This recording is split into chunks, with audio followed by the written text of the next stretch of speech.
నమస్తే, welcome to our channel. నేను సిరి. ఏపీలో లిక్కర్ స్కామ్ ఎలా జరిగిందో మనం చూసాము గత ప్రభుత్వంలో. అయితే ఇప్పుడు చంద్రబాబు నాయుడు గారు ఢిల్లీలో ఉన్నారు.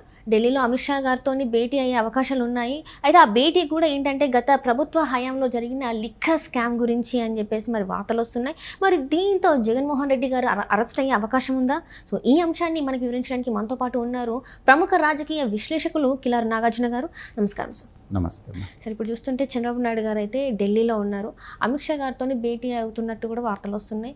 ఈ భేటీకి గల కారణం ఏంటంటే గత ప్రభుత్వ హయాంలో ఏదైతే లిక్కర్ స్కామ్ జరిగిందో దీనికి ఈడీ సాయం కూడా తీసుకుంటామని వాళ్ళు చెప్పడం జరిగింది. దీంతో మరి జగన్మోహన్ రెడ్డి గారు అరెస్ట్ అయ్యే అవకాశం ఉందా లేదా అసలు? మరి అంటే మన చట్టం, మన రాజ్యాంగం ఎలా పనిచేస్తుంది అనేటువంటిది మనం చూస్తున్నాం.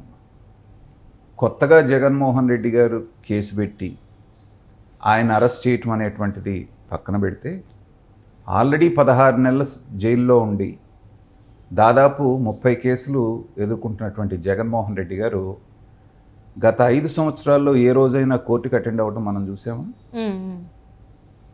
లేదు కదా. అంటే ముఖ్యమంత్రిని సో కొన్ని డబ్బులు వేస్ట్ అయిపోతాయి, ట్రాఫిక్ కూడా ఇబ్బంది అవుతుంది, ఆ రోజు నా వంక చూపించి ఆగారు. మరి ఎలక్షన్ అయిపోయి కూడా 2 నెలలు దాటిందే. ఆయన ముఖ్యమంత్రి పదవి పోయి కూడా దాదాపు నెలన్నర అయింది కదా. మరి ఇప్పుడు కూడా ఎందుకు వెళ్ళట్లేదు? కాబట్టి డబ్బులు ఉన్నటువంటి వాడికి చట్టం చుట్టంలాగా తయారైంది. ఇది చెప్పడానికి నేను ఏ రకమైనటువంటి మొహమాటం పడట్లేదు.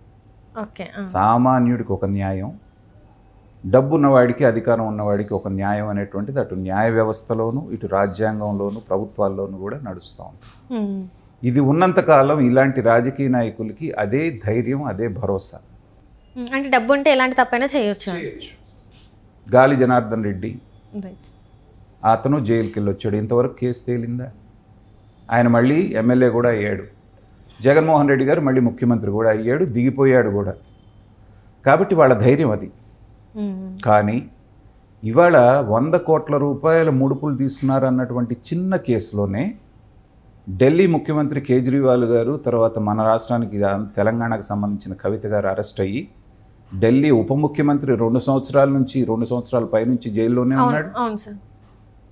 కేవలం 100 కోట్ల రూపాయల స్కామ్కి. కానీ గత 5 సంవత్సరాల్లో లిక్కర్లో ఆంధ్రప్రదేశ్లో జరిగినటువంటి స్కామ్ను గనక బయటికి తీస్తే భారతదేశంలో జరిగిన అతిపెద్ద స్కాముల్లో ఇది ఒక స్కామ్ అయ్యేటువంటి అవకాశం ఉంది. ఏ రకంగా అనేది పరిశీలిద్దాం. చంద్రబాబు నాయుడు గారు ఉన్నప్పుడు లిక్కర్ ఏదైతే ఉందో క్వార్టర్ బాటిల్ అనేటువంటిది 60 రూపాయలకి దొరికేది. కానీ దాని మ్యానుఫ్యాక్చరింగ్ కాస్టు 10 నుంచి 15 రూపాయల మధ్యలోనే ఉండేది. అంటే 60 రూపాయలకి అమ్మే దాని మీదే బోల్డంత లాభం ఉండేది మధ్యలో ఉన్నటువంటి వాళ్ళందరికీ. కానీ అదే 60 రూపాయల మద్యాన్ని జగన్మోహన్ రెడ్డి గారు వచ్చిన తర్వాత 200 రూపాయలకి ఆ క్వార్టర్ అమ్మారు. డబల్ పెంచారు. ఏంటి, ఎక్కడ డబల్? దాదాపు 3 రెట్లు ఎక్కువ పెంచారు. సో 60 రూపాయల మీదే అంత లాభం వచ్చేట్టుంటే 200 మీద మ్యానుఫ్యాక్చరింగ్ కాస్ట్ ఏం పెరగలేదుగా. తయారు చేయడానికి అయ్యే ఖర్చు అంతే, 10 నుంచి 15 రూపాయల మధ్యనే. కానీ 60 రూపాయల నుంచి 200 అంటే 140 రూపాయలు అదనపు ఆదాయం అనేటువంటిది వచ్చింది. ఈ అదనపు ఆదాయం ఎవరికి వచ్చింది? ఇదంతా రాష్ట్ర ఖజానాకే వచ్చిందా అంటే అక్కడే అసలైనటువంటి స్కామ్ జరిగింది. ఏంటంటే భారతదేశం అంతా కూడా డిమానిటైజేషన్, నోట్లు రద్దు జరిగిన తర్వాత డిజిటల్ పేమెంట్స్ని ఎంకరేజ్ చేసి 20,000కి మించి క్యాష్ ఎవరు క్యారీ చేయకూడదు, క్యాష్ ట్రాన్సాక్షన్స్ చేయకూడదు అనేటువంటి ఒక నియమాన్ని సెంట్రల్ గవర్నమెంట్ తీసుకొచ్చిన తర్వాత ఇవాళ మనం 10 రూపాయలు టీ తాగినా కూడా డిజిటల్ పేమెంటే చేస్తుంది. అలాంటి సందర్భంలో ఈ లిక్కర్ కొనుక్కోవడానికి మాత్రమే 4 సంవత్సరాల 10 నెలల పాటు క్యాష్ మాత్రమే వాడారు. ఈ క్యాష్ మూలాన జరిగేది ఏంటంటే ఎంత అమ్మారు అనేటువంటిది మీకు లెక్కల్లో ఉండదు, ఎంత సరుకు తెచ్చారు అనేటువంటిది లెక్కల్లో ఉండదు. డిజిటల్ పేమెంట్లు అయితే అది అకౌంట్ ఫర్ అవుతాయి, ఇదిగో ఇంత వచ్చింది అనేటువంటిది మనకి అక్కడ లీగల్గా కనపడుతూ ఉంటుంది. సో దీన్ని వాడేసి కొన్ని వేల కోట్ల రూపాయలు అనేటువంటిది ఈ మద్యం మీద వచ్చిన ఆదాయాన్ని విదేశాలకు తరలించారు కంటైనర్ల ద్వారా అనేటువంటివి కూడా అనేకమైన ఆరోపణలు ఉన్నాయి. అంటే దీని ద్వారా వచ్చినటువంటి ఈ వేల కోట్ల రూపాయలని ఈ దేశంలో చలామణి చేయడానికి అవకాశం ఉండదు కాబట్టి వీటిని వేరే దేశాలకు తరలించి అక్కడ దాన్ని వేరే బ్యాంకుల్లోనో ఇంకో దాంట్లోనో దాన్నే మనం మనీ లాండరింగ్ అంటాం. సో ఇప్పుడు చంద్రబాబు నాయుడు గారు చేయాల్సినటువంటి చేస్తున్నారా లేదా, ఢిల్లీకి వెళ్ళి అడుగుతారా లేదా అనేటువంటిది మన ఊహాగానాల కంటే కూడా ఖచ్చితంగా చంద్రబాబు నాయుడు గారు చేయాల్సినటువంటి పని ఇది. మిగతా కేసులు మనకు చాలా ఉన్నాయి. శాండ్లో తినేశారు, తర్వాత మిగతా ఏది మైన్స్లో తినేశారు, ఎక్కడ దొరికితే అక్కడ తినేశారు. కానీ వాటన్నిటికంటే కూడా పెద్ద స్కామ్ ఏదైతే ఉందో అది లిక్కర్ స్కామ్. దీంట్లో జరిగినటువంటి మనీ లాండరింగ్ కనుక బయటికి తీయగలిగితే చాలా పెద్ద కుంభకోణం దీంట్లో బయటపడబోతాం.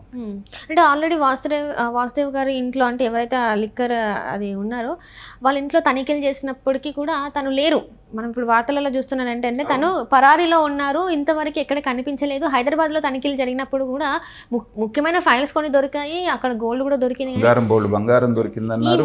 మనిషి మాత్రం కనిపించట్లేదు. ఆయన మరి పరారీలో ఉన్నారా, లేకపోతే ఆయనకి ఏమైనా ప్రాణహాని ఉందా, ఇంకేమన్నా జరిగిందా అని చెప్పేసి కూడా మరి వార్తలు వస్తున్నాయి. మరి దీన్ని ఎలా చూడాలంటారు? ఎప్పుడైనానమ్మా వీళ్ళందరూ కూడా కేవలం పాత్రదారులే. వాసిరెడ్డి వాళ్ళు ఆయన ఆ బ్రేవరేజెస్ ఏదైతే ఉందో ఆ వింగ్కి హెడ్ అంతే. కానీ ఈ వచ్చిన ఆదాయం అంతా ఆయనకి వెళ్ళింది అనేది కాదు కదా లెక్క. అతను నిమిత్త మాత్రుడు. ఈ మొత్తం యంత్రాంగంలో ఆయన ఒక పార్ట్ అంతే. కానీ ఎవరి ఆదేశాల మేరకు ఈ డబ్బు అనేది మాత్రమే తీసుకోవటం అనేటువంటిది ప్రారంభించారు.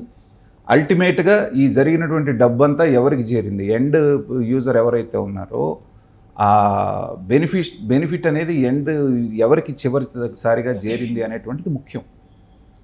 కాబట్టి ఖచ్చితంగా ఇంత స్కామ్లో జగన్మోహన్ రెడ్డి గారికే చేరుతుంది, ఇంకెవరికి చేరదు. ప్రభుత్వాధినేత ఎవరైతే ఉన్నారో అతనికి తెలియకుండా ఇంత పెద్ద స్కామ్ అయితే జరగదుగా.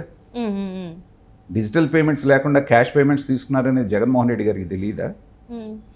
ఇంటెన్షనల్గా ఆ డబ్బంతా అల్టిమేట్గా ఆయనకే చేరింది. కాబట్టి ఖచ్చితంగా ఇమ్మీడియట్గా సిబిఐ అనేటువంటిది కేసు బుక్ చేయాలి. సిబిఐ అనేటువంటిది సుమోటోగా చంద్రబాబు నాయుడు గారు ఇద్దరికి కంప్లైంట్ ఇస్తారు. సిబిఐ కంటే కూడా ముఖ్యంగా దీంట్లో ఈడీ ఇన్వాల్వ్ అవ్వాలి. ఈడీ ఏదైతే కేసులో ఇన్వాల్వ్ అవుతుందో అక్కడే చివరికి పడేటువంటి శిక్ష కంటే కూడా వాళ్ళని ఇమ్మీడియట్గా జైలుకి పంపించి అది నిర్ధారణ అయ్యే వరకు బయటికి రాకుండా చేసేటువంటి అవకాశం ఈడీ కేసులో మాత్రమే ఉంటుంది. అది మనం చూస్తున్నాం. అంటే ఇప్పుడు ఎవరైతే ఈ వాసుదేవ్ రెడ్డి ఉన్నారో ఆయన ఇంకొంతమంది కీలక అంటే నేతలే కావచ్చు, లేకపోతే ఇంకెవరైనా కావచ్చు, ఆ పేర్లు చెప్పే అవకాశం ఉంది అని చెప్పేసి అన్నారు.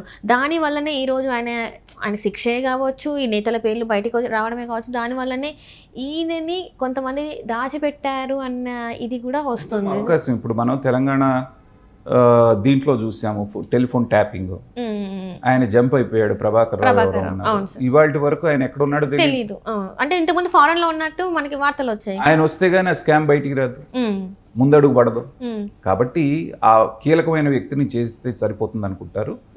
కానీ దానికి కూడా మార్గాలు ఉన్నాయి. ఆయన లేకపోయినా కింద పైన ఉన్న వాళ్ళని పట్టుకుంటే చాలు. ఈయన ఒక్కడే సింగిల్ హ్యాండెడ్గా చేసే అవకాశం లేదు కదా.